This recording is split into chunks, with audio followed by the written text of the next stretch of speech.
గర్భధారణ సమయంలో సెక్స్ చేయడం సురక్షితమేనా? మీ డాక్టర్ మీకు చెప్పనంతవరకు మీరు గర్భవతిగా ఉన్నప్పుడు సెక్స్ చేయడం సురక్షితం. సెక్స్ చేయడం వల్ల మీ బిడ్డకు హాని ఉండదు.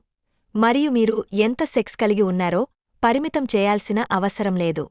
మీరు ఒక వ్యక్తితో లైంగిక సంబంధం కలిగి ఉంటే, అతని పురుషాంగం మీ యోనిని దాటి వెళ్లదు మరియు మీ బిడ్డకు చేరదు.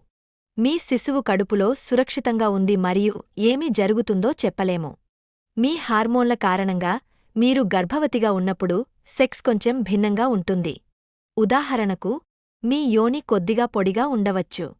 ఇది చొచ్చుకొనిపోయే సెక్స్ సమయంలో కొంత నొప్పిని కలిగిస్తుంది. మరిన్ని వివరాల కోసం మా అశ్విని హాస్పిటల్ని సంప్రదించండి. మా హాస్పిటల్ ఎల్లారెడ్డిపేట బస్టాండ్ ఎదురుగా కలదు. మా కాంటాక్ట్ నంబర్స్ 95505883 77 మరియు 910009333338.